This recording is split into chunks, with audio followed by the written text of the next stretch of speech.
salam sejahtera. Apa kabar bagi kita semua? Terima kasih sudah mendukung channel ini.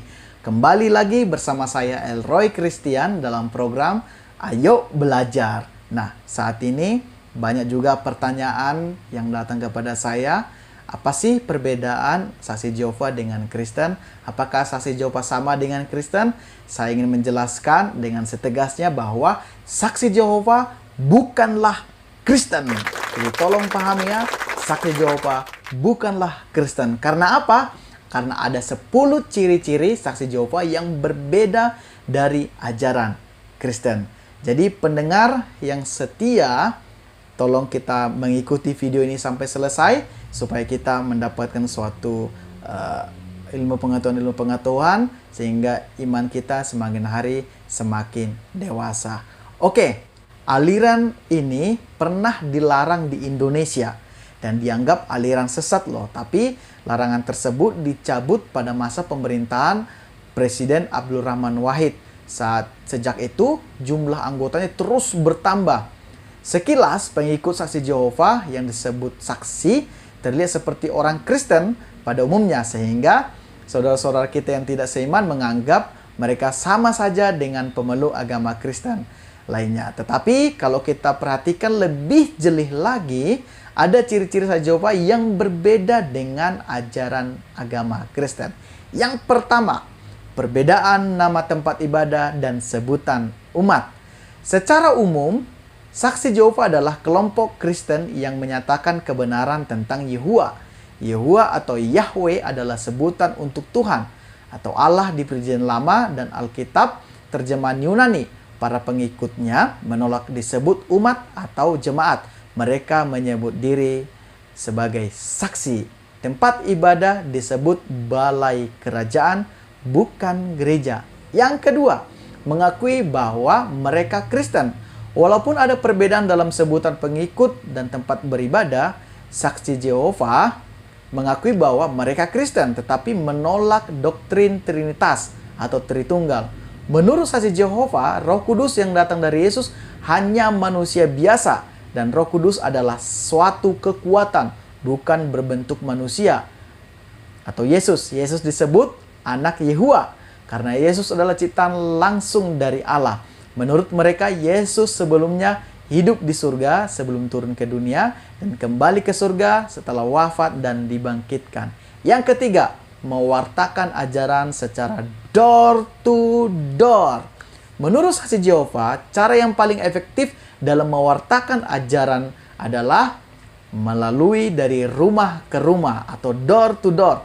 Terkadang sampai mendatangi pasien-pasien di rumah sakit. Mereka menggunakan cara ini karena jemaat Kristen pertama mewartakan Injil di depan umum dan di rumah-rumah. Mereka mengutip dari Kisah Para Rasul pasal ke-5 ayat 42 dan pasal 20 ayat yang ke-20. Memaksakan orang lain untuk pindah agama tidak dibenarkan, tetapi mereka suka berargumen untuk menarik orang masuk ke saksi Jehova. Saat melakukan pewartaan door to door, mereka biasanya memberi 2 majalah. Sadarlah, majalah rohani biasa, dan Menara Pengawal. Isinya fokus pada kepercayaan saksi Jehova.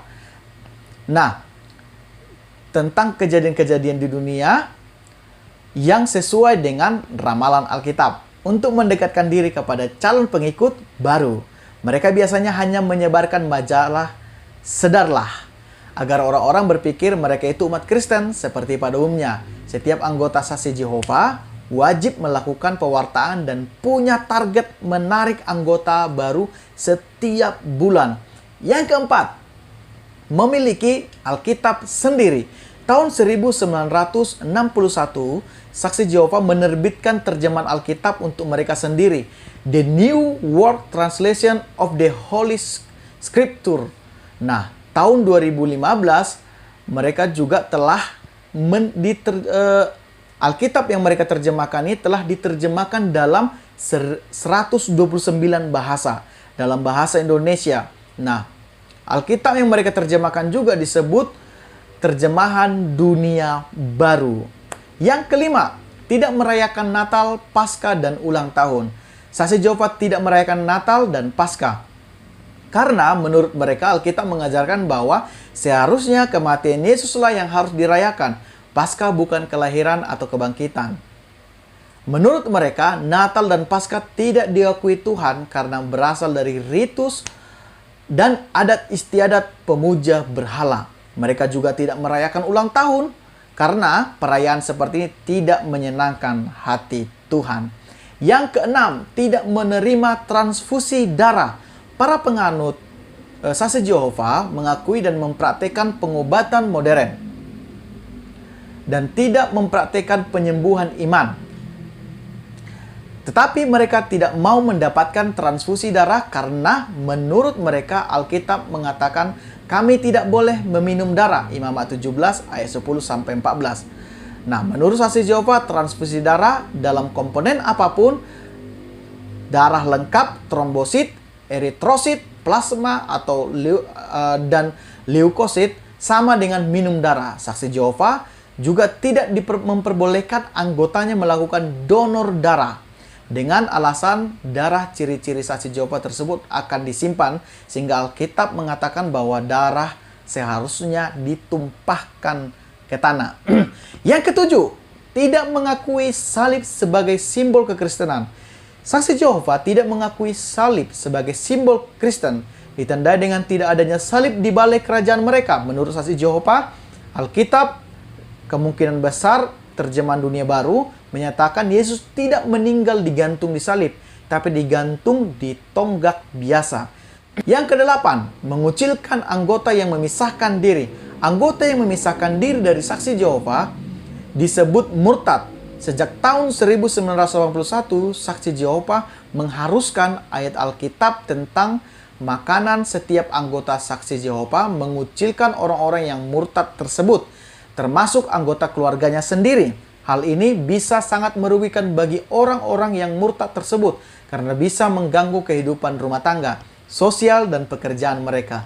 Banyak orang berpendapat bahwa hal inilah yang membuat jumlah anggota Saksi Yehova terus bertambah. 9. Membenci penganut agama lain. Saksi Yehova mengajarkan bahwa agama lain selain mereka adalah musuh. Sebelum Perang Dunia Kedua, Saksi Yehova terang-terangan mengejek dan menghujat Kristen Protestan dan Kristen Katolik melalui pers.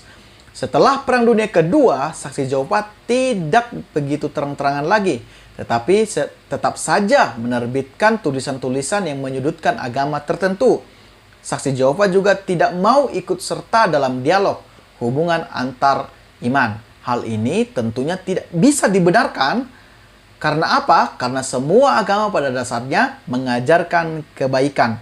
Di Alkitab, sesama bukan hanya orang yang seagama dengan kita, tetapi orang yang berbeda agama juga. Imamat 19 ayat 33-34, Lukas 10 ayat 29-37.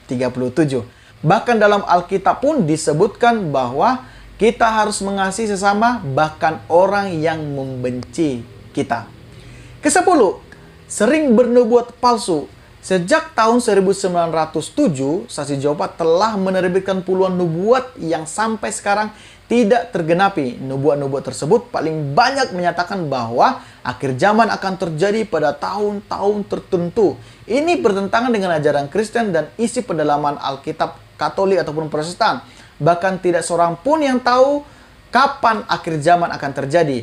Bahkan anak manusia pun tidak mengetahuinya. Dalam hal ini, Saksi Yehova telah bertindak sebagai nabi palsu karena mengeluarkan nubuat-nubuat palsu yang tidak difirmankan Tuhan. Ulangan 18 ayat 22. Selain itu, Saksi Yehova juga sudah beberapa kali mengganti doktrinnya.